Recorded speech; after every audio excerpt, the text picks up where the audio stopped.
I know how to make her walk again, says elderly man to desperate father with wheelchair-bound daughter. Michael Anderson held his daughter Emily's hand tightly as they waited for the results of the latest test. The 9-year-old girl played absently, with the doll in her lap, but he could feel the subtle tremor in her small fingers. That's when he heard the hoarse voice behind him. Michael turned and saw an elderly man in a beige suit, his white hair perfectly combed, watching them with eyes that seemed to carry the weight of many years. I know how to make her walk again, the old man repeated, stepping closer slowly. Michael felt his blood boil. Over the past 3 years, since the accident that took away Emily's ability to use her legs, he had heard every kind of miracle. Promise. Charlatans, healers, well-meaning but ignorant people. They all wanted to sell hope to a desperate father. You don't know what you're talking about, Michael replied, shielding Emily with his body. Please leave us alone. Daddy, who's the man? Emily asked, curious. The old man smiled at the girl, a gentle smile that lit up his weathered face. He crouched down slowly, meeting her at eye level. My name is Walter Jenkins, little one, but you can call me Mr. Walter. Nice to meet you, Mr. Walter. I'm Emily. She extended her tiny hand. Michael was about to intervene when the doctor appeared at the door. Mr. Anderson, can we talk? The father glanced between the doctor and the strange old man, torn. Walter noticed his hesitation. Go talk to the doctor. I'll stay here. With the little one, if you don't mind. I promise I won't mention. He made a vague gesture toward Emily's legs. Something in his tone, in the sincerity of those tired eyes, made Michael hesitate. Emily tugged at his sleeve. You can go, Daddy. Mr. Walter seems nice. Against his better judgment, Michael followed the doctor, casting constant glances back. The office was just a few feet away, the door slightly ajar so he could hear anything. The tests show no progression, began Dr. Thompson, his neurologist for the past 2 years. The injury remains stable, but she won't walk again, Michael finished, his voice hollow. Mr. Anderson, we've discussed this. The spinal trauma was severe. We've done everything modern medicine can offer.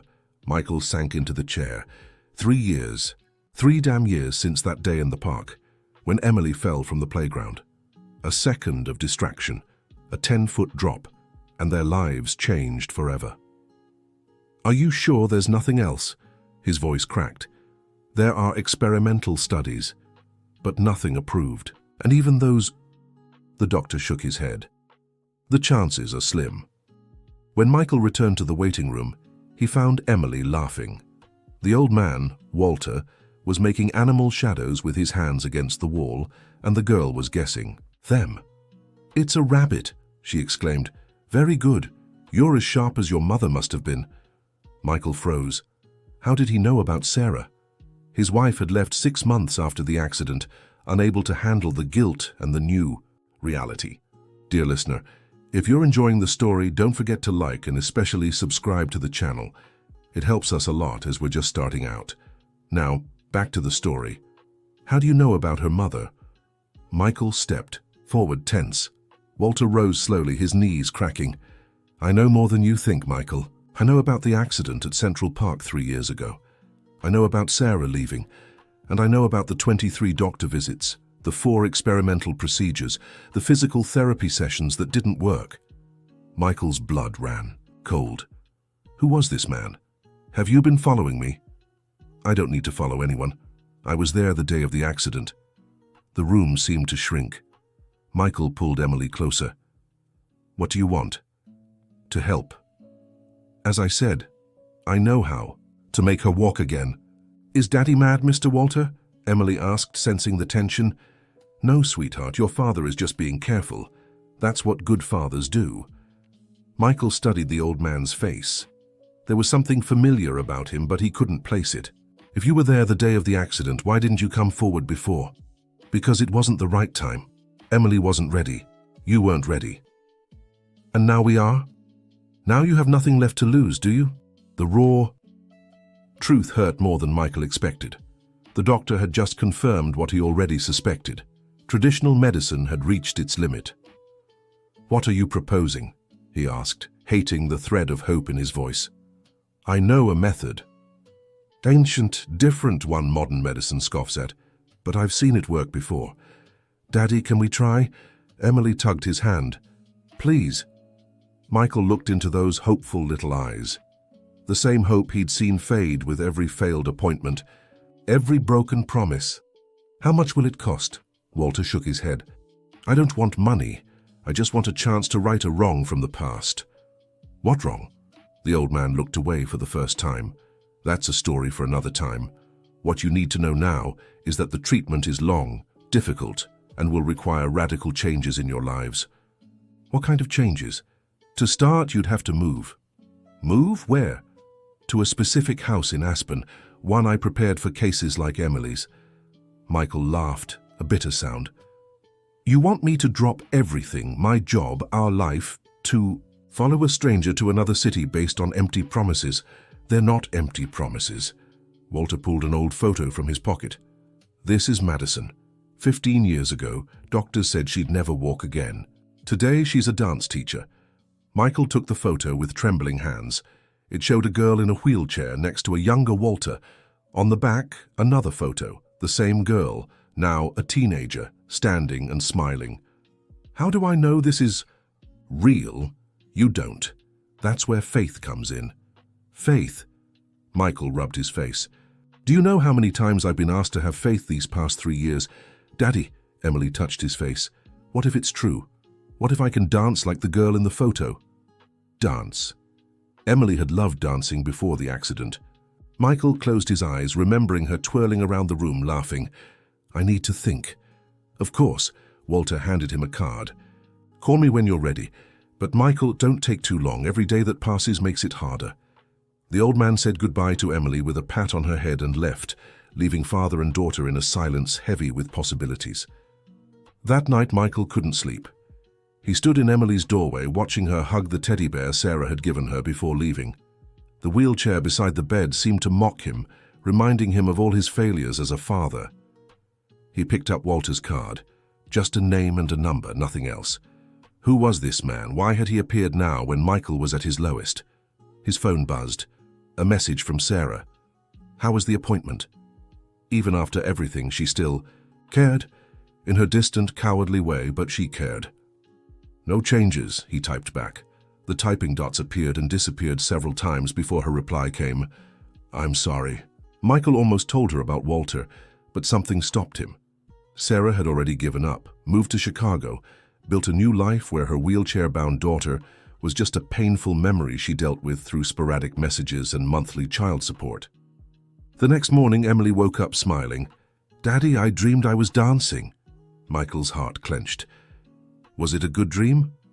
"The best. Mr. Walter was there, playing the violin while I danced." "Did he play violin in your dream?" "Yes. And you know what's strangest? It felt like I knew the music, but I can't remember what it was." Michael Anderson prepared breakfast in silence, his mind racing. He decided to do something he should have done the night before. Research Walter Jenkins. 2 hours and several internet searches later, he had found nothing. No Walter Jenkins linked to alternative treatments, physical therapy, or anything medical. It was as if the man didn't exist. The phone rang. Unknown number. "Michael." It was a young woman's voice. "My name is Madison, Madison Cooper. Walter told me he showed you my picture yesterday." Michael's heart sped up. "You're real?" She laughed, a crystalline sound. "Very real. I'm calling because I know exactly what you're going through. The suspicion, the fear of letting yourself hope again. How did he do it? How did you walk again?" "It's hard to explain over the phone, but I can tell you one thing. Walter saved my life. Not just my legs, my life." "Is he a doctor, a physical therapist?" "He's one of a kind." "Michael, I know it sounds crazy, but if there's one person in this world who can help your daughter, it's him." "Why does he do this? What's in it for him?" There was a long pause. "No, that's a question he'll have to answer. But I can promise his intentions are pure. Painfully pure." "What does that mean?" "It means we all carry guilt, Michael. Some more than others." The call ended with more questions than answers. Michael looked at Emily, who was watching cartoons while doing arm exercises from her physical therapy sessions. "Sweetheart, what did you think of Mr. Walter yesterday?" "He's nice. He has warm hands and smells like Grandpa." Smells like Grandpa. Yeah, you know, that clean clothes and old cologne smell. Like Grandpa George used to have. Michael swallowed hard. His father had died when Emily was just 4, but she still remembered him. What if we went to visit Mr. Walter, see his house in Aspen?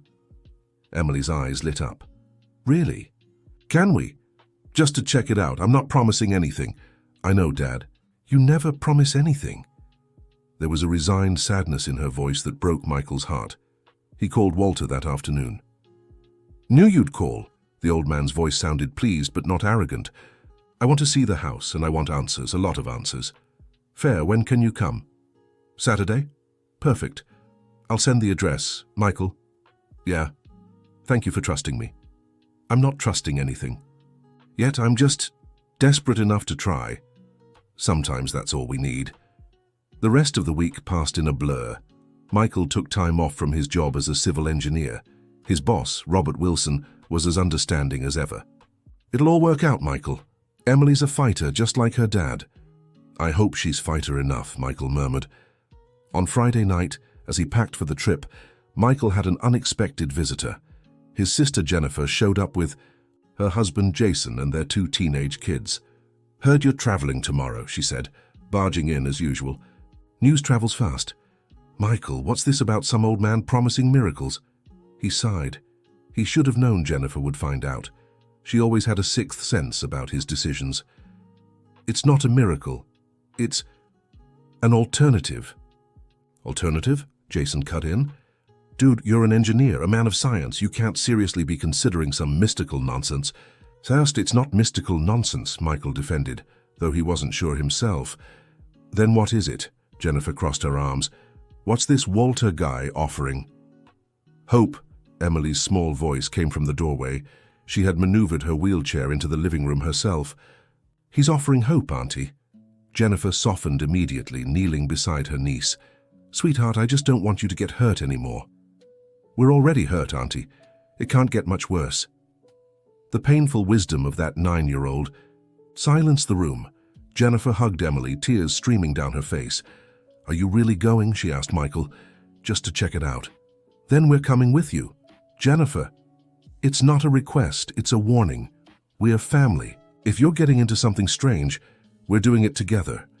Michael wanted to protest, but he saw the relief in Emily's eyes. She adored her cousins, and having more family around would make her feel more comfortable. All right, but no judgments until we know everything. Promise, Jennifer agreed, though her tone suggested otherwise. On Saturday morning, 2 cars left New York City headed for Aspen. Michael and Emily in the adapted sedan, Jennifer and her family right behind in the SUV. The hour-and-a-half drive was punctuated by Jennifer's worried texts and Emily's excited requests to stop for snacks. The address led them to a secluded area of town, where houses were sparse and nature dominated. Walter's property was impressive, a restored colonial house surrounded by lush gardens and a breathtaking view of the mountains. Wow, Emily exclaimed. It's like a castle. Walter waited for them at the gate, dressed in simple yet elegant clothes. His smile widened when he saw Emily. Welcome. I see you brought the family.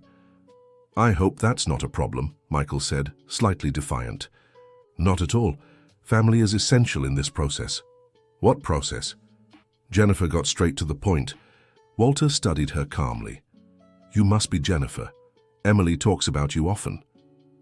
You've known my niece for exactly 2 days. 2 days can be enough when you pay attention.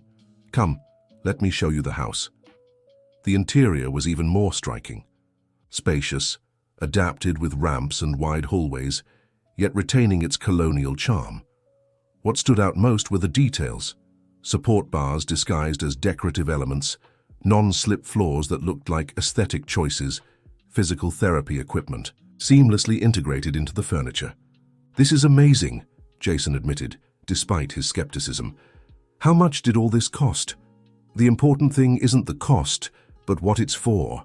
Walter guided them to a large room with floor-to-ceiling windows. This is the workspace. It was unlike anything they'd ever seen. Devices that resembled modified musical instruments, surfaces with varied textures, light and mirror setups creating optical illusions. What is all this? Michael asked. Tools, each with a specific purpose in the reconnection process. Reconnection? Between mind and body, between what the brain wants and what the body can do.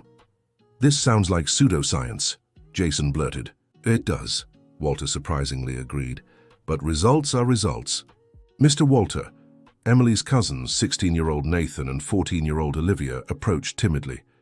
Is Emily really going to walk again? The older man crouched between the three children. That depends on her, and her father, and you too. Recovery isn't a solo act. Can we help? Olivia asked hopefully. More than you think. Michael watched everything carefully.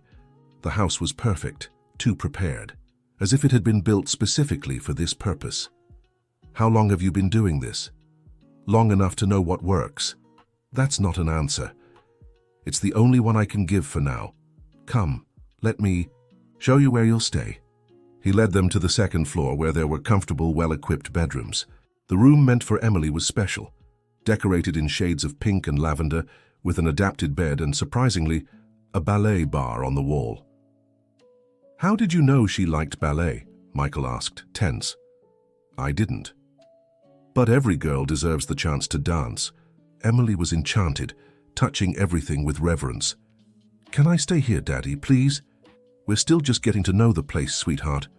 I know, but can I dream, right? Back in the main room, Jennifer pulled Michael aside. This is crazy, you realize that, right? I do, but look at her face, Jennifer. When was the last time you saw Emily this excited? Excitement based on false hope is cruel. What if it's not false? Michael, I know, he burst out in whispers. I know it's crazy, that it makes no sense, that I'll probably regret it. But what if? What if there's the slightest chance? How can I deny her that? Jennifer hugged her brother. I just don't want to see you two hurt anymore. We're already hurting. At least this way we'll be doing something.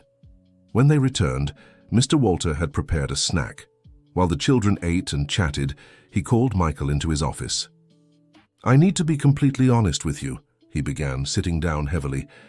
What I do here isn't recognized by traditional medicine. There are no scientific papers, double-blind studies, none of that. Then what is there? Experience, observation, and a different understanding of how the human body works. Different how? I believe the body has regenerative abilities that modern medicine doesn't fully understand yet. That with the right stimuli, the right environment, we can awaken those abilities. That sounds like charlatanism, maybe. But let me ask you, how many doctors said your daughter would never walk again? All of them. And how many tried? Anything beyond standard protocol? Michael fell silent. I'm not saying I'm better than them, I'm saying I try what they can't or won't. Why?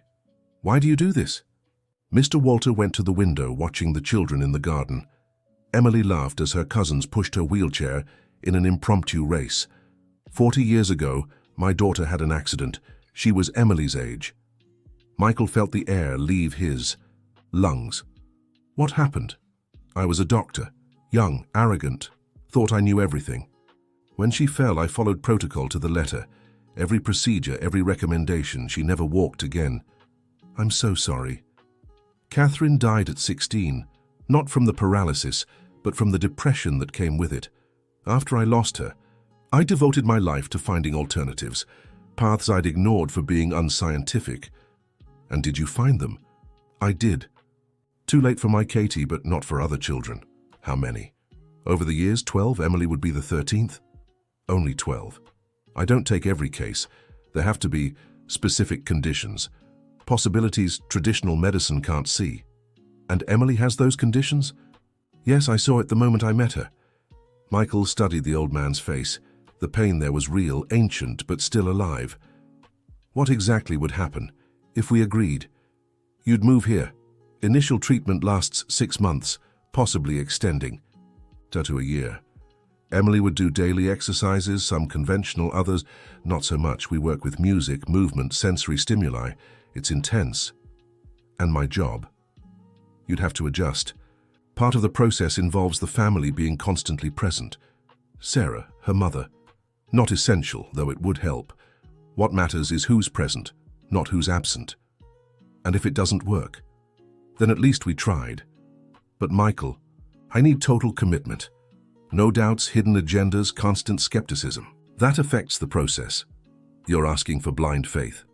I'm asking for trust and hard work, very hard work. They returned to the garden, where Jennifer intercepted Michael immediately. Well, it's complicated. Complicated how? Michael summarized the conversation. Jennifer listened with growing attention. He lost a daughter? Yes, that explains a lot. But Michael, what if he's projecting, trying to save his own daughter through Emily? I thought about that. But Jennifer, what if it works? What? About your job, her school, our life in New York. Everything would have to change. That's asking a lot. I know. Emily approached, her cheeks flushed from the wind. Daddy, Mr. Walter said there's a lake back there. Can we see it? Of course, sweetheart. The lake was small but beautiful, surrounded by willow trees. There was a wooden deck with wheelchair access. Emily was enchanted by the ducks lazily swimming. It's so pretty here, she whispered. It really is, Michael agreed. Would it be nice to live here? Would you like that? If it means I can try to walk again, I'd live anywhere. Her honest simplicity hit him like a punch. Michael knelt beside her chair. Sweetheart, I need you to understand something. Even if we come here, even if we try everything, it might... That I won't walk again. I know, Daddy, you always say that. I just don't want you to be disappointed. You know what's more disappointing? Not trying. Walter approached quietly. Wise girl. Mr. Walter, Emily looked at him seriously. If I come here, do you promise to really try, not give up on me? I promise to try with all my strength, and I promise never to lie to you about your progress. Then it's okay. Emily, Michael began. Daddy, please, just this once, can we try? Dear listener, if you're enjoying the story, don't forget to like and especially subscribe to the channel. It really helps us who are just starting out. Now continuing, Michael looked at Jennifer, who sighed and nodded slightly. Jason still seemed skeptical, but the teenagers were clearly on their cousin's side. I need time to think, Michael finally said. Of course, Walter agreed. It's a big decision, but Michael, don't take too long. The more time passes, the harder it gets. I've heard that before. On the drive back to New York, the car was quiet. Emily had fallen asleep, exhausted by the day's emotions. Michael drove on autopilot, his mind racing. His phone rang. Sarah. Hi, he answered on speaker. How was the trip? Jennifer told me. You went to see a house. Jennifer and her big mouth. She's worried. So am I. Since when do you worry? The words came out harsher than he intended. Silence on the other end. I always worry, Michael. Just because I can't be there doesn't mean I don't care. I'm sorry, it's been a long day. What is this man offering? Michael summarized everything. Sarah listened without interrupting. It sounds too good to be true, she finally said. I know.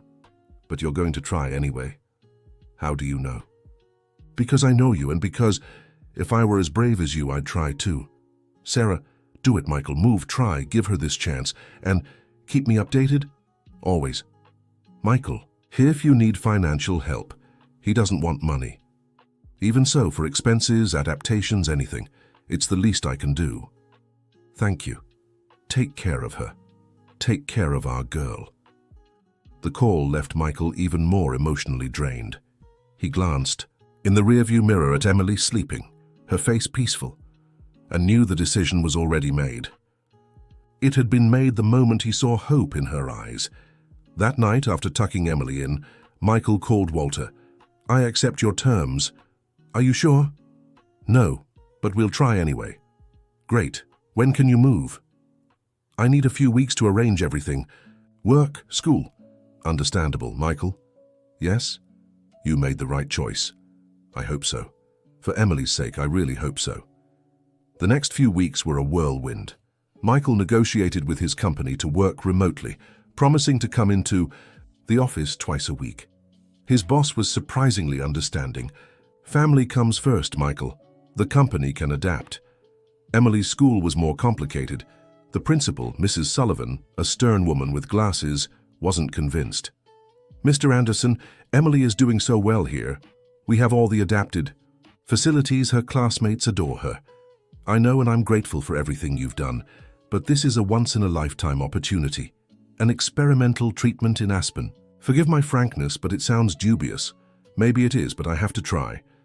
Mrs. Sullivan sighed, taking off her glasses to clean them. You know, in 30 years of teaching, I've seen many desperate parents. Some find miracles, others disappointment. Which one do you think I'll be? Honestly, I don't know, but I see the love you have for your daughter. Sometimes that's enough. She agreed to transfer Emily, keeping her spot open if they ever wanted to return. I hope you won't need to, she said.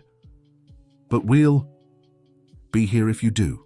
The hardest part was telling their friends. Reactions were mixed. Some supported them, others tried to dissuade them. The worst was David, Michael's childhood friend. Man, have you lost your mind, dropping everything for some crazy old man? He's not a crazy old man. Oh no? Then what is he? A miracle worker? A sophisticated fraud? He's someone offering hope? False hope is worse than no hope. At all. How can you be so sure it's false? David shook his head. Because miracles don't exist, Michael. Accepting that hurts, but it's necessary. What if you're wrong? Then I'll be happy to be wrong. But Michael, what? If I'm right? The question hung heavy between them like lead.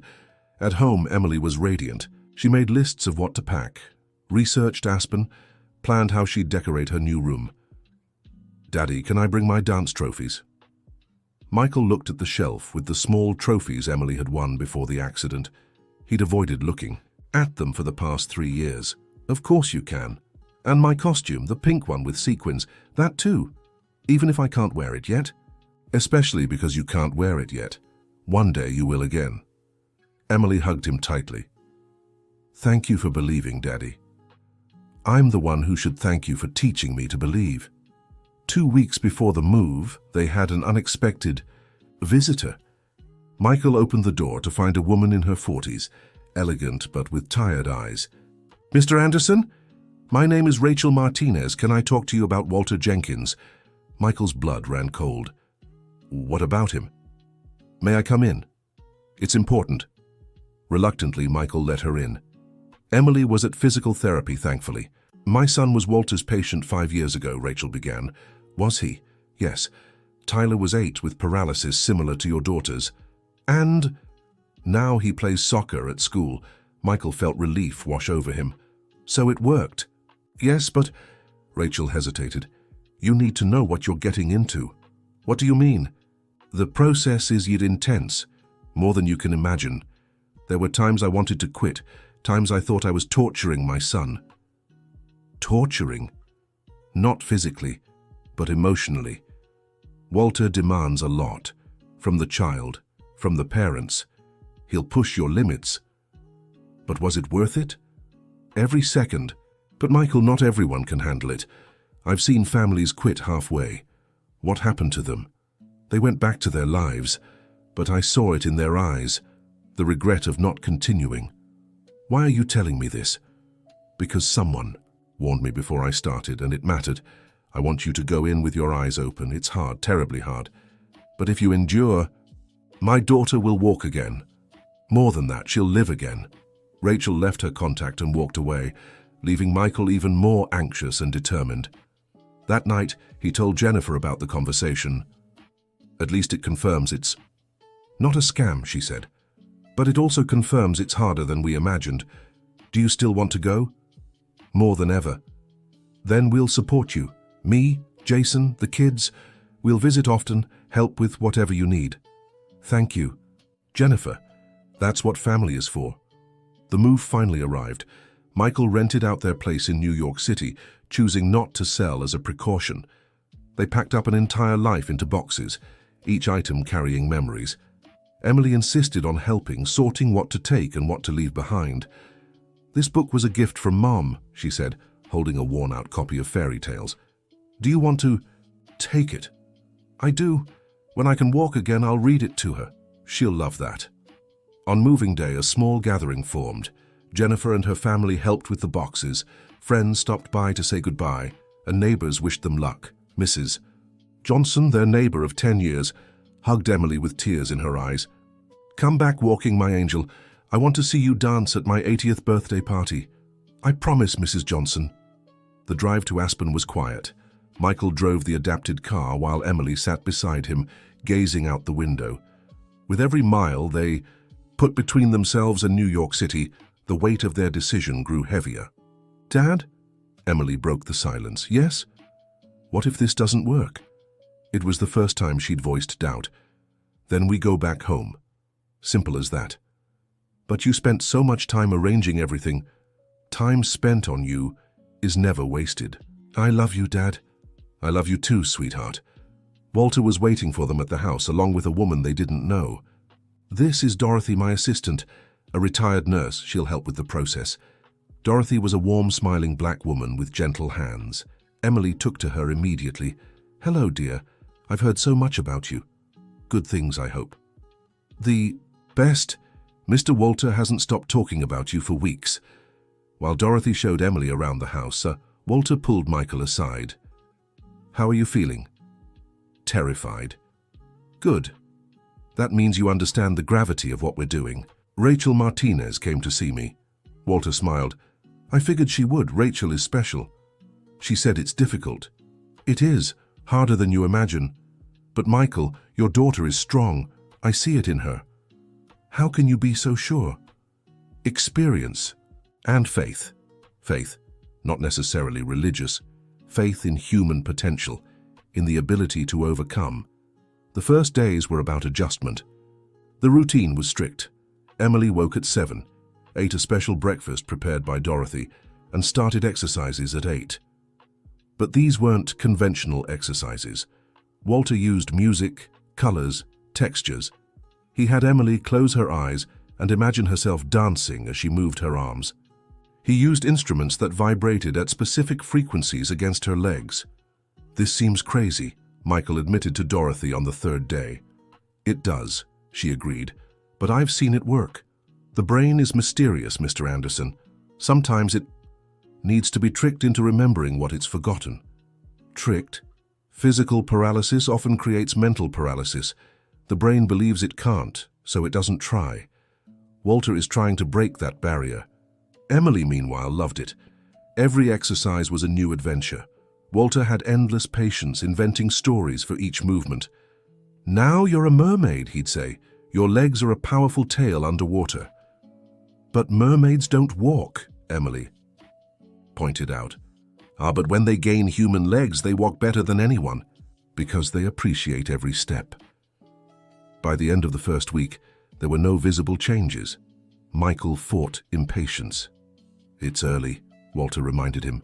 "We're planting seeds. They need time to grow." The second week brought a surprise. Sarah called to say she was coming to visit. "Are you sure?" Michael couldn't hide his surprise. "I need to see where my daughter is. I need to understand." She arrived on a rainy Saturday. Emily nearly jumped out of her chair in excitement. "Mom!" Sarah hugged her tight, tears streaming. My love, how beautiful you look. Mr. Walter said I'm making progress." Sarah looked at Walter with a mix of hope and skepticism. "Is it true?" "All progress begins within," he replied. "Emily is rediscovering her connection with her body." "That's not an answer. It's the only honest one I can give right now." Sarah stayed for lunch, observing the routine. She saw the unusual exercises, heard the explanations, felt the atmosphere of hope that filled the house. "It's different than I imagined," she confessed to Michael, while Emily worked on exercises with Dorothy. "Different how?" "Less clinical. More, I don't know how to describe it. Holistic, maybe." "Michael, do you really believe in this?" "I don't know what I believe anymore. I just know Emily is happy. Happier than she's been in 3 years. And what if she's happy but never walks again? Then at least we'll have tried to give her that happiness." Sarah fell silent. Watching her daughter laugh at something Dorothy said. "Can I visit her regularly?" "She'd love that, we both would." It was a small step towards something Michael didn't dare name. The third week brought the first sign. During an exercise where Emily imagined her legs as tree roots, Walter noticed something. "Michael, come see." "What?" Her right big toe. Watch. Michael stared intently. For a moment, nothing. Then, a tiny movement, almost imperceptible, but it was there. Did she move it? It seems so. Emily, sweetheart, try again. Think about moving just your big toe. Emily concentrated, her face tight with effort. Nothing.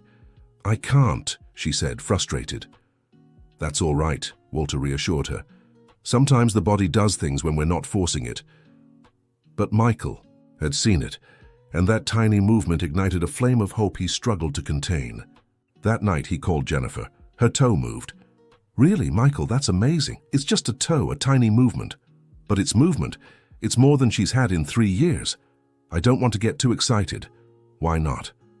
Michael, let yourself hope. I'm scared, Jennifer. Scared to believe and be disappointed again. What if you're not disappointed this time? The question stayed with him all night. In the 4th week, Walter introduced something new. Water. Hydrotherapy? Michael asked. Not exactly, something deeper. The house had a heated indoor pool in the back. Walter and Dorothy helped Emily into the water, keeping her afloat with special supports. Water takes away the weight, Walter explained. It lets the body remember movements without gravity interfering. Emily floated, eyes closed, as Walter gently guided her legs in pedaling motions. Imagine you're riding a bike, he instructed, going up a hill, then speeding down. The other side. I loved riding my bike, Emily murmured. And you'll love it again. Michael watched, his heart tight. How many promises had his daughter heard? How many disappointments could she take? But something was different. In the water, Emily's legs seemed to respond better, small twitches, muscle contractions that hadn't happened in years. Am I seeing this right? He asked Dorothy. You're seeing neuromuscular responses. It's a good sign. But does it mean she'll walk? It means the door isn't completely closed. It was the most hope they could offer, and Michael clung to it. At the end of the 1st month, they held a small evaluation. Walter, Michael, and Dorothy gathered while Emily rested. The progress is encouraging, Walter began. There are responses I didn't expect this soon. But? Michael sensed hesitation. But we're entering the hard phase. Until now, her body was reawakening. Now it needs to relearn, and relearning hurts. Physically? And emotionally. She'll get frustrated. She'll want to quit. That's where you come in. What do I need to do? Be strong when she feels weak. To believe when she doubts. And most importantly, not to let her give up. I never would. Even when she cries, screams, says she hates you for pushing her. Michael swallowed hard. Even then. Good, because it will happen. It happens to everyone. The 5th week confirmed Walter's prediction. The exercises became more intense, more demanding. Emily, who had been cooperating enthusiastically until then, began to resist. I don't want to do it today, she said one Tuesday morning. Why not, sweetheart? It's tiring and it's not even working. How is it not working? Your finger moves, your legs respond in the water, but I'm not walking, she exploded. It's been over a month and I'm not walking. Michael looked at Walter, who gave a subtle nod. This was the moment he had warned about. Emily, no one said it would be quick. You said Mr. Walter would make me walk. I said he would try. Then he's not good enough. Emily! Michael was shocked by the harshness. It's true. If he were really good, I'd already be walking. Walter approached calmly. You're right, Emily. If I were a magician, you'd already be dancing, but I'm not a magician, just an old man trying to help. Emily started crying. I'm sorry, Mr. Walter.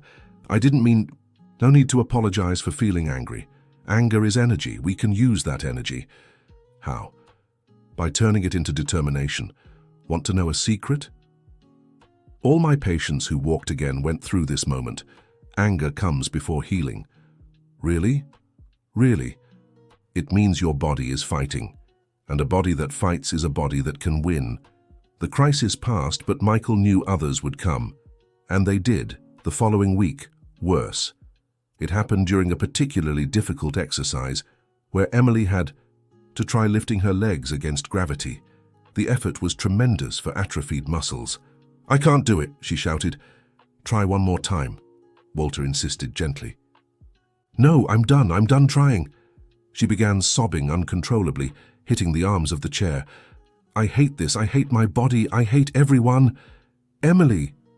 Michael tried to hug her. "Go away, leave me alone. You brought me here. For nothing." The words cut deep. Michael stepped back, hurt. "Let's take a break," Dorothy suggested. "Sometimes the body needs to process the frustration." They left, letting Emily cry alone. Michael leaned against the hallway wall, fighting back his own tears. "Did I do the right thing?" He asked no one in particular. "You did." Walter placed a hand on his shoulder. "It's hard to watch, I know, but it's necessary. What if she's right? What if it's all for nothing? Then at least we tried. But Michael, it's too early to give up. Way too early."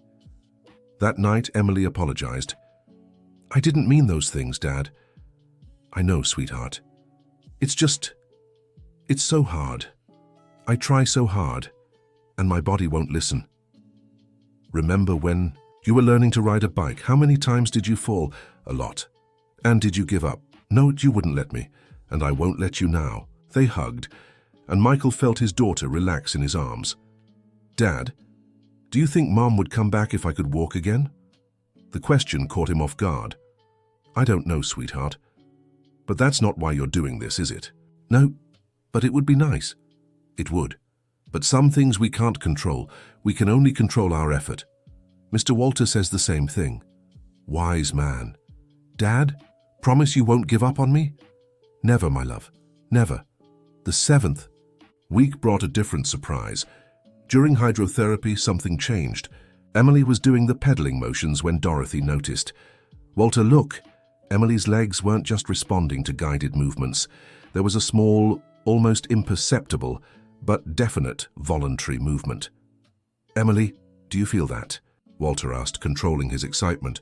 "Feel what? The water?" "Your legs, you're moving them on your own." "I'm not, am I?" "You are. Michael, get in the water." "I want you to see it up close." Michael practically jumped into the pool fully clothed. He gently held his daughter's legs. "Try again, sweetheart. Think about pedaling." Emily. Focused. For a moment, nothing. Then movement. Weak, uncoordinated, but real.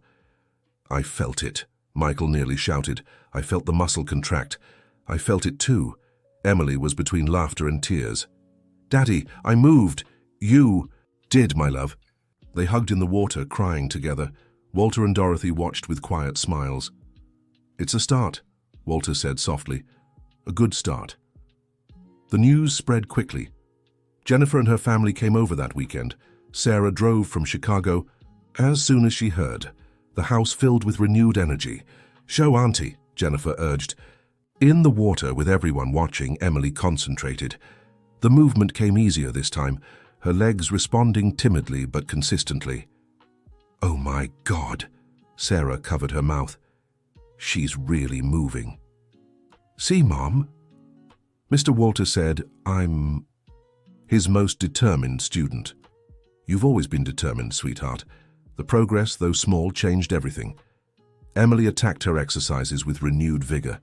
Each day brought micro-improvements, a muscle responding here, a voluntary twitch there. But Walter cautioned against too much optimism. "We still have a long way to go. Moving in water is one thing, supporting body weight is another."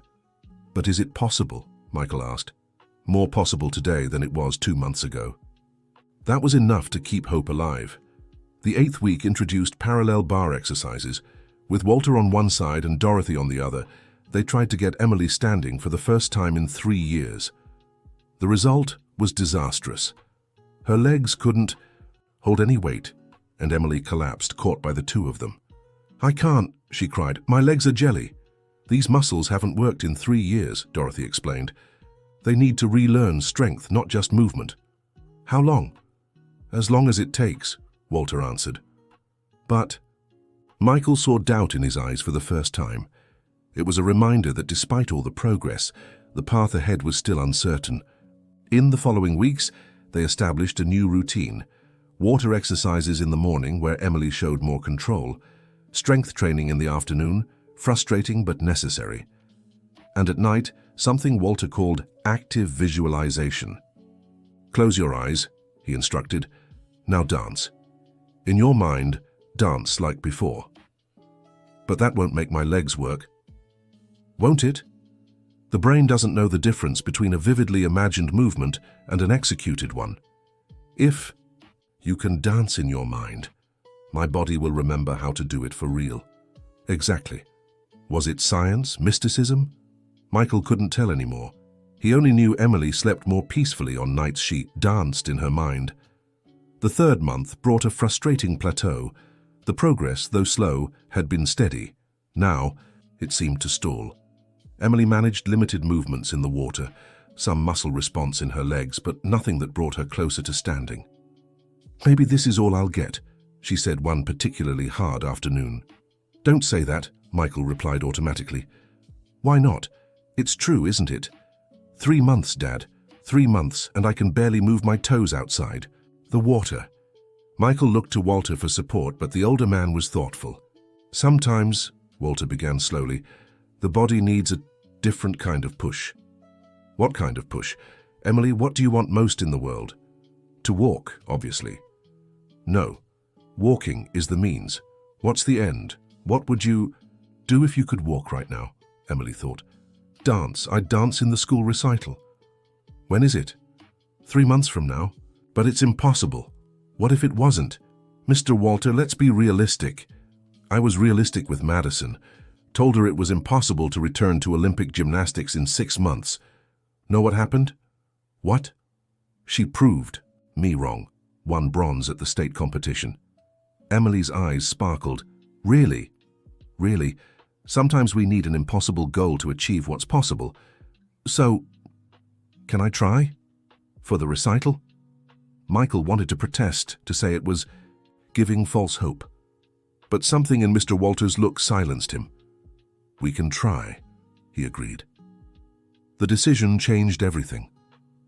Emily now had a concrete goal, a date, a tangible dream. She attacked the exercises with renewed fury. "I need to be ready," she repeated like a mantra. Sarah started coming every week, bringing Emily's old costume, videos of past performances, anything to fuel the dream. "Are you sure this is healthy?" she asked Michael privately. "Building up this expectation?" "I don't know what's healthy anymore. I just know she's fighting again. And if she doesn't make it, then at least she fought for something she truly wanted." The work intensified. Mr. Walter brought new equipment, including a special walker with partial weight support. The idea was for Emily's legs to gradually get used to bearing weight. The first tests were brutal. Even with 90% of her weight supported by the equipment, Emily's legs shook and gave out. "It hurts," she whimpered. "Where?" Dorothy checked. "Not like an injury. It hurts from effort. Like I've run too much." "That's good, Beaky," Mr. Walter exclaimed. "Effort pain means muscles working." Inch by inch, day by day, they increased the load on her legs. 85% support, 80%, 75%. Each reduction was a victory and torture. Dear listener, if you're enjoying the story, please take a moment to like and especially subscribe to the channel. It helps us so much as we're just starting out. Now, continuing. Jennifer brought her nephews over on a particularly tough weekend. Emily had tried standing with 70% support and fallen hard, despite the spotters. "Cousin, you're amazing," Nathan said. "I couldn't handle half of what you're going through." "I'm not amazing. I'm stubborn," Emily replied. "Same thing," Olivia hugged her cousin. "Should we make posters for your performance?" "What performance? I can barely stand." "Yet? You can barely stand yet?" The cousins' unwavering faith reignited something in Emily. They spent the afternoon planning the recital, choosing music, imagining adapted choreography. "You could start seated," Olivia suggested, "then rise during the music." "If I can rise." "When you can," Nathan corrected. Mr. Walter watched it all with his enigmatic smile. "Family," he told Michael, "the most powerful medicine there is." By the 4th month, something shifted. It was subtle at first. Emily's legs seemed steadier, the tremors less intense. She could stand for precious seconds with 60% support. "We're turning the corner," Mr. Walter announced after a particularly good session. "What does that mean?" "It means her body has decided to fight with her, not against her." The psychological change was even more remarkable. Emily woke up before the alarm, eager to start. She studied dance videos, mentally adapting movements. "Look, Dad," she showed him a video. "If I support myself here at the start, then I can transition to..." She was actively planning her return to the stage. Michael felt tears burning his eyes. One day during hydrotherapy, something extraordinary happened. Emily was doing routine exercises when suddenly she stood up in the water. No support, no help. Standing. "Oh my God!" Dorothy nearly dropped her clipboard. I'm standing." Emily seemed unable to believe it. "You are?" Michael jumped into the pool again. "You're standing, sweetheart." "The water helps, it doesn't count," she said, but she was grinning from ear to ear. "It counts." Mr. Walter was visibly moved. "Your body remembered. Now we just need to transfer this to dry land." The session ended with everyone in tears. Even Walter, always so controlled, discreetly wiped his eyes. The news spread quickly. Sarah came that same day, Jennifer the next. The house turned into a continuous celebration. "Easy now," Walter tried to temper expectations. "We still have work to do, a lot of work." But it was impossible not to get excited. Emily was standing steadily in the water. They began working on small aquatic steps, her body relearning the basic movement of walking. Outside the water, progress was slower but steady. 50% support, 45%, 40%. "It hurts less," Emily observed. "It still tires me, but it doesn't hurt." "Muscles getting stronger," Dorothy confirmed. "Look," she showed Emily's calf. "You're developing muscle definition again." It was true. Her legs, once thin and atrophied, now showed signs of muscle tone. Her body was responding, rebuilding itself. With 6 weeks left until the recital, Emily took her first unsupported step. It happened at the parallel bars, Walter on one side, Michael on the other. She let go for a second and moved her right foot forward. The step was tiny, shaky, but it was a step. "Did I walk?" she asked in disbelief. "You did," Michael confirmed, his voice choked. "How many steps until the stage?" she asked Walter. "It doesn't matter how many. What matters is you've started." From then on, each day brought new steps. 1, 2, 5. Falls were frequent, but Emily got up with iron determination. "The recital," she repeated when the pain grew too strong. "I need to be ready for the recital." Sarah began spending entire weekends with them. One night, after putting Emily to bed, she and Michael talked on the terrace. "She's going to do it," Sarah said. "Our girl is going to do it." "Have you changed your mind about all this?" "I've changed my mind about a lot of things." "Sarah, I was a coward, Michael. When she needed me most, I ran. You were hurting too. But you stayed.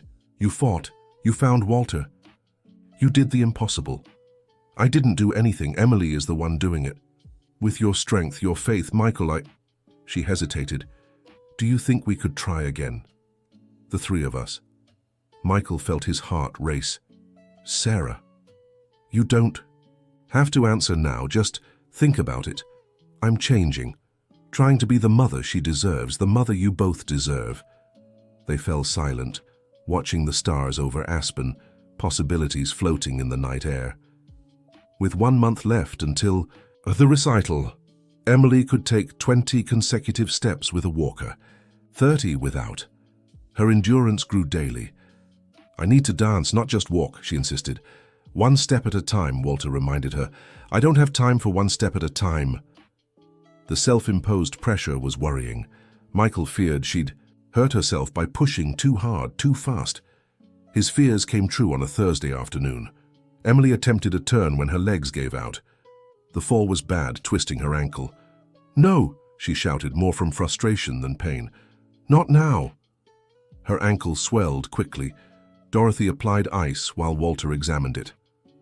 "Nothing's broken, but you need rest. At least a week." "A week? I only have 4 weeks left." "Emily, no, I won't accept this. I've worked too hard to stop now." She tried to stand and nearly fell again. Michael caught her. "Sweetheart, you have to take care of yourself." "I have to dance. I promised everyone." "No one will judge you if—" "I'll judge myself." She burst into tears. "I can't stand almost making it. I want to actually do it." It was Sarah who calmed her, arriving that night after Michael's desperate call. "My love, remember the story of the ballerina you loved when you were little?" "The swan one?" Emily sniffled. "That one. Remember why she was special?" "Because—" She danced even with a hurt wing. "No, she was special because she knew when to rest so she could dance at the right moment. Strength is also knowing when to stop." "But Mom—" "Shh. Rest. The stage will still be there waiting." With intensive care, the ankle improved in 5 days. Emily returned to training with redoubled fury, but more careful. Being smart isn't about training hard, Walter philosophized. It's about training right. With 2 weeks left until the recital, they did a test. Emily walked from the back of the hall to the mirror, 50 steps, without support, without falling. "I did it," she said softly. "Daddy, I did it." "You did much more than that." He hugged her. The school was notified. Mrs. Sullivan came personally to verify the miracle. "My God!" She covered her mouth when she saw Emily walk. "It's true. I said I'd dance at the recital," Emily declared. "And I will. I'll make sure to get you the best seat. How much time do you need?" 3 minutes, that's all I can stand for now." "You'll have your 3 minutes, and they'll be the 3 most special minutes of the night. The last week was a frenzy of preparation. Costume adjusted, music chosen, Swan Lake because Emily insisted on the poetic irony. Choreography adapted to her limitations, but highlighting her triumph. "Don't hide what you can't do," Walter advised. "Show the miracle of what you can." The night before, the house was full. Jennifer and family, friends from New York, Sarah staying for good. Even Madison came, bringing her bronze medal. "For luck," she handed it to Emily. "Though you don't need it. You have something stronger than luck." "What?" "Courage." Michael barely slept. He kept mentally reviewing everything that could go wrong. What if Emily's legs gave out on stage? What if she fell in front of everyone? What if— Stop. Sarah appeared in the kitchen at 3 in the morning. "I couldn't sleep either." "I'm terrified." "Me too." "But she isn't. Did you see her face before bed? Pure determination." "What if she's disappointed? Then we'll be there to support her, like we always should have been." They stayed embraced until dawn, 2 parents united by love and fear for their extraordinary daughter. The day of the recital arrived cloudy but without rain. Emily woke up calm, almost serene. "Today's the day," she said simply. The preparation was meticulous. Hair tied in a classic ballerina bun, light makeup, the pink sequined costume she hadn't worn in 3 years. "It still fits," she spun slowly, like it was waiting. Walter appeared with a gift, new ballet slippers. "They're not point shoes," he explained. "But they're special. I had them made with extra ankle support." "They're perfect." Emily hugged the old man. "Thank you for everything. I'm the one who's grateful for letting me be part of this." The school theater was packed. Parents, students, teachers. Many knew Emily's story and came specifically to see her. Backstage, nerves finally hit Emily. "Daddy, what if I can't do it?" "Then you tried, and that's already a victory." "But everyone's expecting—" "No, everyone's rooting for you. It's different." Mrs. Sullivan appeared. "Emily, you're second to last. Ready?" "I think so." "I know you are. Go out there and show everyone what you're made of." The wait was agonizing. Michael, Sarah, and family took the front row. Walter and Dorothy were in the wings, ready for any emergency. Finally, the announcer said, "Our next performance is special. Emily Anderson, after 3 years, returns to the stage. Please welcome her warmly." The silence was absolute when Emily entered. Not in her wheelchair, but walking. Slowly, carefully, but walking. The audience collectively held its breath. The music began. The gentle notes of Swan Lake filled the theater. Emily started seated at center stage as planned. Her arms moved first, graceful, telling the story without words. Then, slowly, she began to rise. Michael squeezed Sarah's hand hard enough to cut off circulation. Standing, Emily began to move. Not the leaps and turns of before. They were simple steps, careful yet full of grace. Each movement calculated for her ability, but executed with the soul of a true ballerina. When she managed a small turn, the audience nearly applauded, but held back. No one wanted to break the magic of the moment. The 3 minutes felt like 3 hours and 3 seconds all at once. Emily finished with a delicate curtsy, still standing, still strong. The silence lasted a heartbeat. Then the theatre erupted. Applause, cheers, people on their feet. Tears streamed freely down dozens of faces. Emily smiled, gave another curtsy and walked off stage. Only when she was out of sight did she let herself collapse into Walter's arms. "I did it," she sobbed. "I really did it." "You did more than dance." He hugged her. "You flew." Michael and Sarah rushed backstage, finding their daughter surrounded by admirers, teachers, classmates, emotional parents. "You were perfect," Sarah wept. "Absolutely perfect." "It wasn't perfect," Emily corrected. "But it was real, it was mine." The celebration went on for hours. Emily, exhausted but radiant, received congratulations from hundreds. Many shared their own stories of overcoming, inspired by what they'd seen. Mrs. Sullivan pulled Michael aside. "In 30 years of teaching, I've never seen anything like it. What you all did? We didn't do anything, it was Emily and Walter. Don't be modest. Without your love and support, none of this would have been possible." Walter watched. From afar, a satisfied smile on his face. Dorothy approached him. "Thinking about Catherine?" "Always.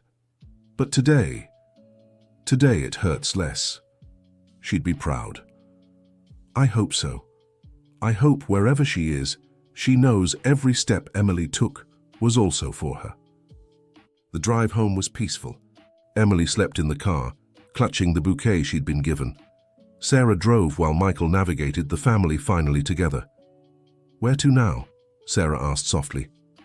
"What do you mean?" "She achieved the impossible. What's the next dream?" Michael looked at their sleeping daughter. "I think now we dream of the possible. Normal life, school, friends, family." "Family," Sarah repeated. "Michael, about what we talked about, let's take it slow. One step at a time, like Emily learned." "Okay, but are we walking together?" "We're trying."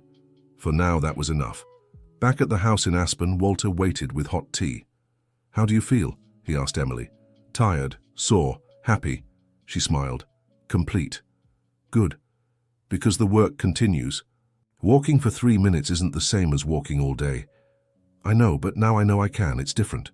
"Completely different," he agreed. "The hardest battle's already won." "Which one?" "The battle against the impossible.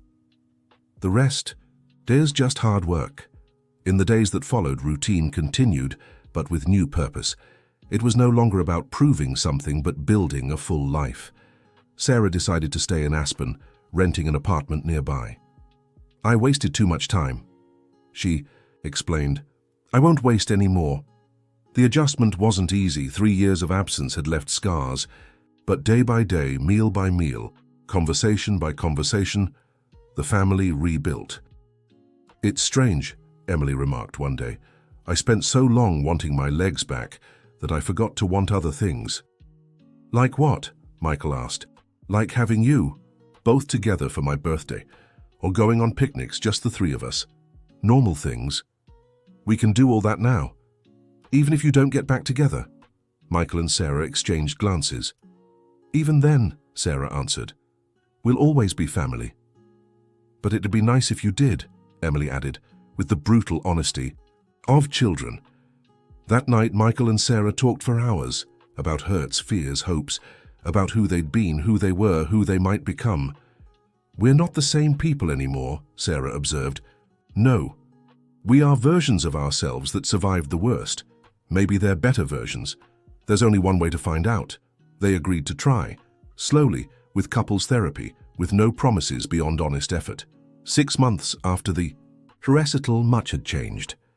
Emily was walking consistently, still with some limitations, but functional.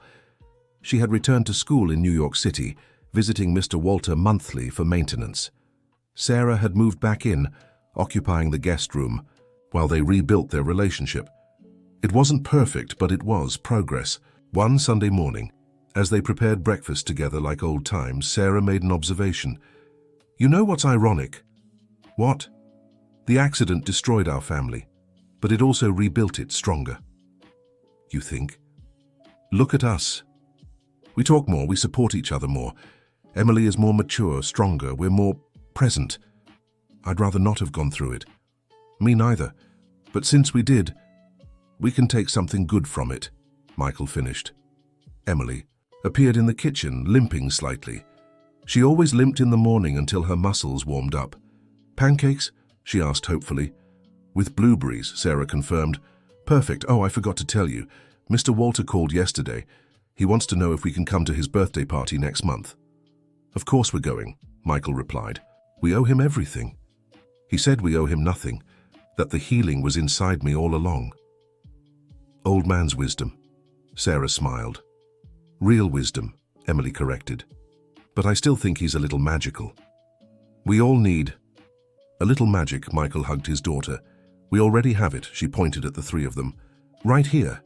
And it was true. Imperfect, rebuilt, but true. A family that had learned the greatest miracles don't come from magic, but from love, persistence, and faith in one another. The following month, Walter's birthday party was emotional. 12 families attended, all the children he had helped over the years. Madison gave a heartfelt speech. "Mr. Walter didn't just teach us to walk again. He taught us to believe again, to fight again, to live again." Each child, some now adults, shared their story. The room was filled with emotion. When it was Emily's turn, she didn't speak. Instead, she turned on music and danced, not perfectly, not like before, but with a grace that transcended technique. When she finished, Walter was openly crying. "Catherine would have loved you," he told Emily. "I'm sure she's watching," Emily replied, "and she's proud of the amazing father you are." It was Walter's turn to be moved. He hugged Emily tightly, and in that embrace was forgiveness, redemption, mutual healing. Michael watched with Sarah by his side. "He saved more than her legs," Sarah murmured. "He saved all of us. How do we repay him?" "By living fully, that's all he wants." The party went on late into the night. Children who had been given up on danced, ran, celebrated life. Parents who had lost hope smiled. Rebuilt families toasted to the future. At the end, Walter made an announcement. "I'm old, older than I look. It's time to pass on what I've learned." A worried murmur spread through the room. "I'm not stopping," he quickly clarified. "But I want to train successors, people who'll continue this work when I no longer can." "Are you sick?" someone asked. "No, just realistic. I'm 82.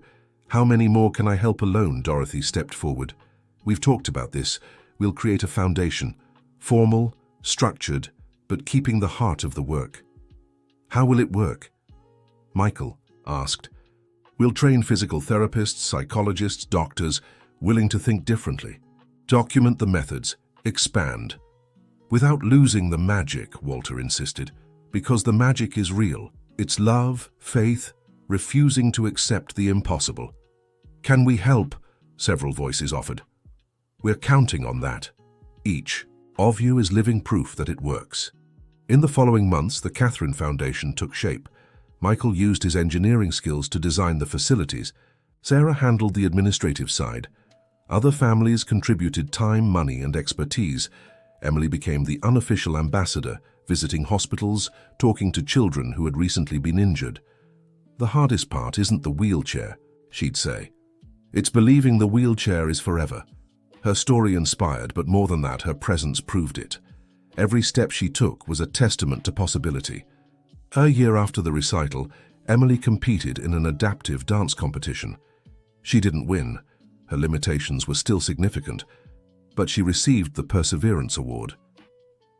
"It's not the trophy I wanted," she confessed afterward. "No?" Michael was surprised. "I wanted a regular trophy. For dancing well, not for dancing despite everything. That will come. Maybe. Or maybe I'll learn that some trophies are more valuable than others. Wisdom beyond her years, forged in pain, but polished through perseverance. Sarah and Michael renewed their vows on the second anniversary of the recital. A simple ceremony, just family and close friends. Mr. Walter officiated. He apparently had that authority. "You've already married on paper," he said. "Today, you marry in spirit. After seeing the worst in each other, you choose the best." Emily was the maid of honor, walking down the aisle with steady steps. She still limped on damp days, still tired faster than other kids, but she walked. At the reception, she danced. With her father, her mother, with Mr. Walter. Each dance a celebration not just of movement, but of life reclaimed. "Was it worth it?" Michael asked Sarah during their dance. "What?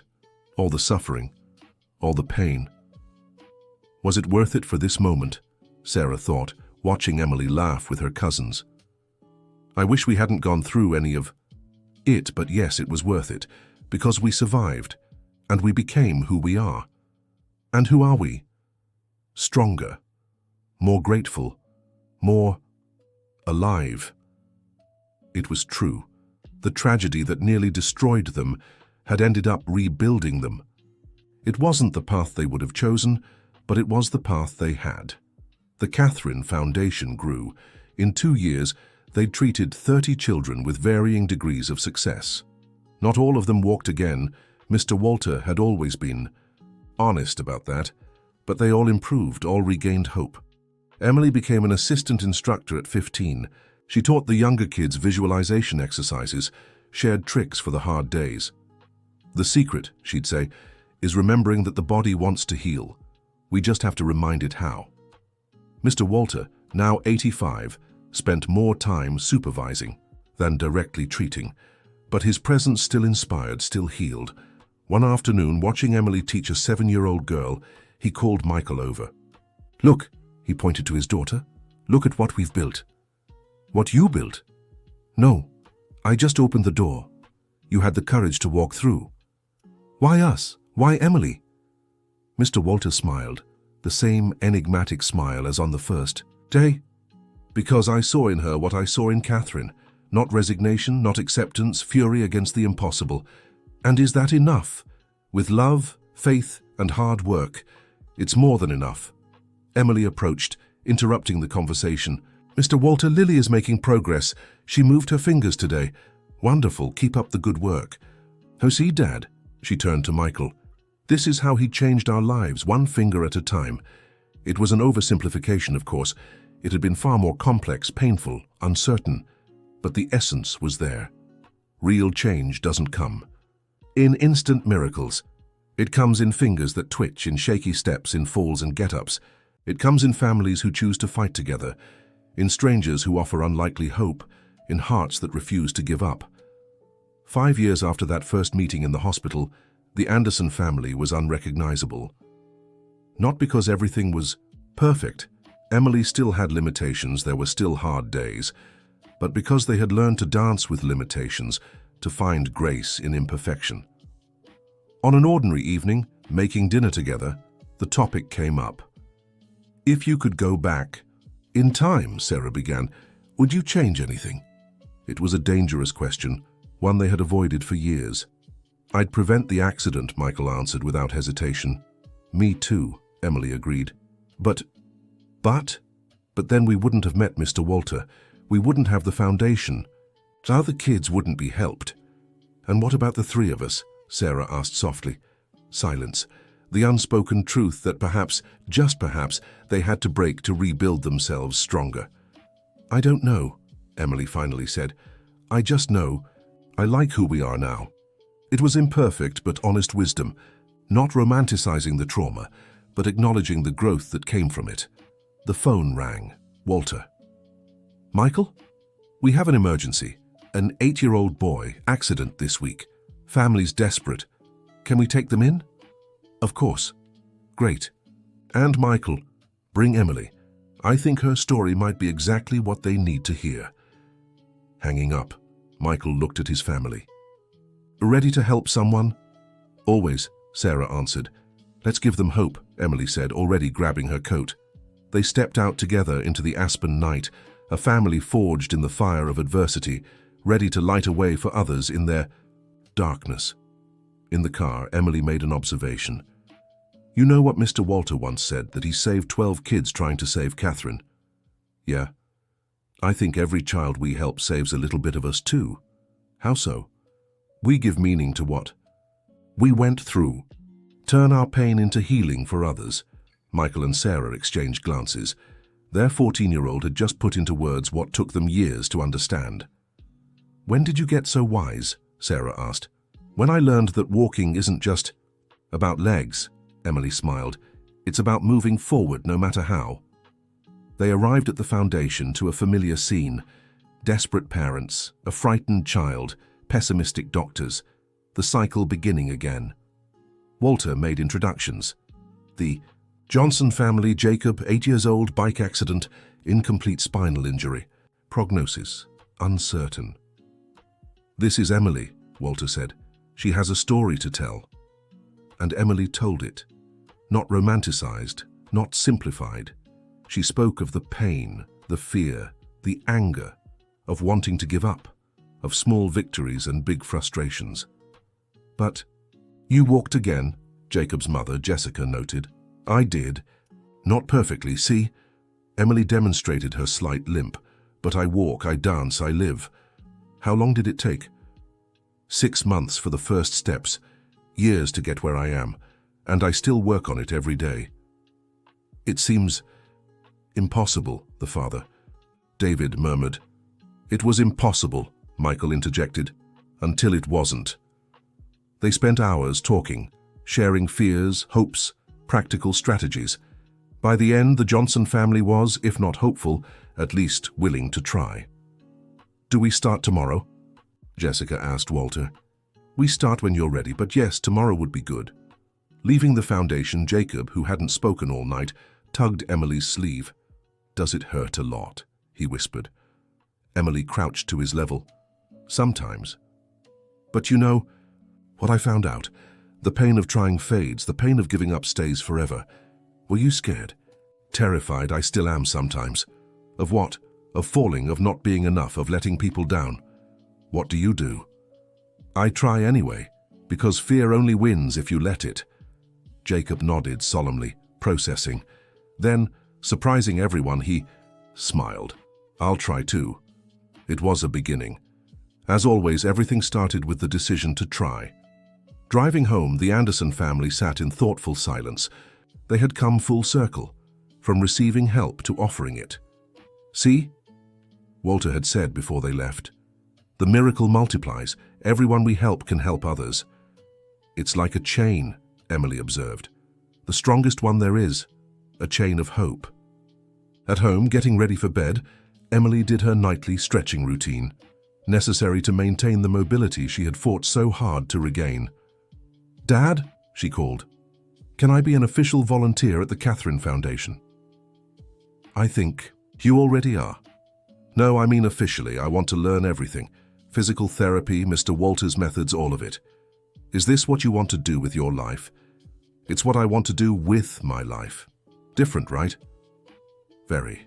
Different and much better. Sarah appeared at the door.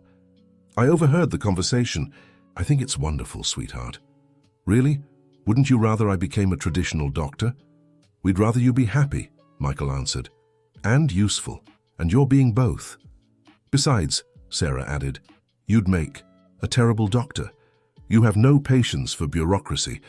They laughed together, a sound that would have been impossible years before. You know, Emily grew serious.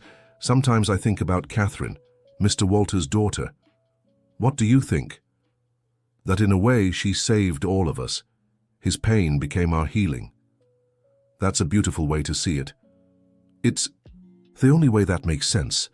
Otherwise, it's just pointless tragedy. They hugged her, the three united in silent understanding. They had learned that pointless tragedy could gain meaning through love, work, and the willingness to turn pain into hope. In the years that followed, the Catherine Foundation became a benchmark. It didn't replace traditional medicine. It worked alongside it, expanding possibilities. Articles were written, documentaries filmed, but at the heart of it all was the same simple truth. Sometimes the impossible just needs someone stubborn enough to try. Emily graduated as a physical therapist, specializing in pediatric rehabilitation. She returned to the foundation as a professional, bringing formal knowledge to complement lived experience. Walter, now 90, still supervised special cases, slower, frailer, but with a sharp mind and a full heart. "We did it," he said to Michael one afternoon, watching the foundation filled with children at various stages of recovery. "You did it." "No, we did it." Every family that didn't give up, every child who tried one more time, every impossible step taken. Do you think Catherine would approve? I know she would. Every child who walks carries a little of her. Her pain wasn't in vain. It was the closest to peace Walter would find, and it was enough. On a special evening, the foundation held a recital. 20 children in treatment would showcase their progress. Some would dance, others simply stand. Every achievement would be celebrated. Emily was the MC, her story now legend at the foundation. 10 years ago, she began, I was in a wheelchair, told I'd never dance again. Today, she spun in a simple but graceful pirouette. Today, I teach others to find their dance. The audience, filled with families at different stages of their journey, applauded tearfully. But I'm not here to talk about me. I'm here to introduce our real heroes. Children who face the impossible every day, who fall and get back up, who cry and keep going, who teach us the true meaning of courage. One by one, the children performed. Some walked a few steps, others danced in adapted ways. A 6-year-old girl simply stood for 30 seconds, her first success after months of treatment. Every performance was a victory, every clap, a recognition that progress isn't measured in perfection, but in personal triumph. At the end, all the children returned to the stage. Emily joined them not as an instructor, but as an equal. The opening notes of Swan Lake played, the same music from her own return to the stage. Together, each at their own level, they moved. It wasn't synchronized. It wasn't technically perfect, but it was deeply, undeniably beautiful. In the audience, Michael held Sarah's hand, tears streaming freely. Walter, in the front row, watched with the smile of someone seeing a dream multiplied into reality. The music ended. Silence lingered for a moment. Then, as years before, the theater erupted in applause. But this time was different. They weren't applauding a girl overcoming the impossible. They were applauding 20. And on every parent's face, the same expression, if they could do it, so can my child. After the recital, the families mingled. Stories were shared, contacts exchanged, support networks formed. The Catherine Foundation had become more than a treatment center. It was a community. Jacob Johnson, now 11, and walking with a cane, approached Emily. Remember me? Of course, Jacob, look at you walking. Still need the cane. I still limp. So what? We're upright. He laughed, a sound his parents hadn't heard in months before treatment. Thank you, he said simply. For what? For showing me. It was worth trying. You made it worth it. I just pointed the way. It was the lesson Walter had taught. Healing comes from within. Others can help, but the strength must be your own.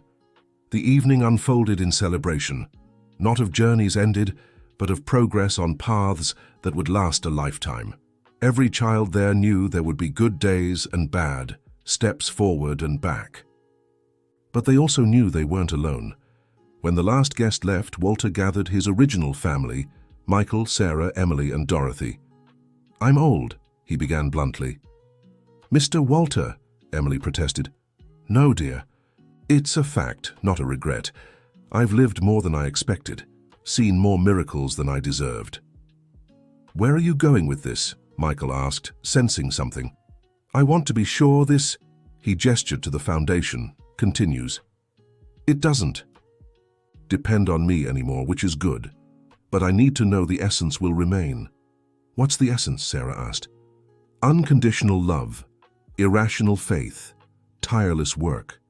And above all, the belief that impossible is just a word that hasn't been challenged enough. That will never change, Emily promised. Not while I live, I know. That's why I can rest easy. It was the subtlest farewell, but they all understood. Walter was passing the torch. 3 months later, Walter Jenkins passed away in his sleep. He was 91. He was found in his favorite chair at the foundation, a gentle smile on his face, Catherine's photo in his lap. The funeral was immense. Hundreds came, children he'd saved, many now grown, transformed families, inspired professionals, each with a story of how that stubborn old man had changed their lives. Emily spoke for them all. Mr. Walter taught me many things, but the greatest was this: there are no miracles. There's hard work disguised as miracles. There's love too stubborn to accept defeat. There's faith that moves muscles, not mountains. He wasn't magical. He was something better. He was human, and he taught us to be human too. They buried him beside Catherine, father and daughter, finally reunited. On his tombstone, as he'd requested, just 2 words. They tried. They succeeded. The foundation continued, as he'd foreseen. Under Emily's direction and a team of trained professionals, it grew. Branches in other cities, methods documented and taught, thousands of children helped. But at its heart remained the truth Walter had discovered. In his pain, sometimes the body forgets how to function. But with love, patience, and refusal to give up, it can relearn. 10 years after Walter's death, Emily stood in the same hospital where it all began, not as a patient, but as a speaker, presenting the Foundation's methods to traditional doctors. The audience was skeptical, as expected, until she showed the videos, dozens of documented cases. Not all complete successes. She had always been honest about the limitations, but progress where there shouldn't have been any. We're not replacing traditional medicine, she emphasized. We're expanding it, recognizing that a human being is more than anatomy. It's will, emotion, mystery. The questions were tough, technical. She answered with data when she had it, with experience when she didn't. But in the end, she concluded, you'll have to decide. Keep telling desperate parents, impossible, or try something different. Something that may not make complete scientific sense but works. Dr. Thompson, the same neurologist who had given up on Emily 20 years earlier, raised his hand. I was wrong, he said simply. I saw you the day you were told you'd never walk. Today, you're here, walking, teaching. If that's not proof enough that we need to rethink our certainties, I don't know what is. It was a full circle moment. The doctor who had taken away hope now embraced it. After the lecture, Emily walked through the familiar halls. She passed the waiting room where she had first met Walter. She paused, remembering, feeling nostalgic. Sarah appeared behind her. She had come to support her daughter. Just thinking how much has changed. For the better. Yes, but it was hard. It still is sometimes. The best paths usually are. Michael joined them, completing the trio. Ready to go. There's just one more minute. They stood there, a family forged in fire and reborn in hope, silently honoring the moment that changed everything. A little girl in a wheelchair passed by, pushed by her parents. The look of despair in the adults' eyes was painfully familiar. Emily didn't hesitate. Excuse me, she approached gently. I couldn't help but notice. May I ask her name? Sophie, the mother replied, wary. Why? Because 20 years ago I was exactly where Sophie is now, and I want you to know there's hope. The doctors said, the father began. I know what they said. They told me the same. They were wrong. She spent the next few minutes sharing her story briefly and giving them the Catherine Foundation's contact. The parents listened with the same mix of skepticism and desperate hope Michael had felt decades earlier. Is it worth trying? The mother asked. Only you can decide. But I can say this. Sophie deserves every possible chance, and sometimes hope comes from where we least expect it. She left them with the Foundation's card and the seed of possibility planted.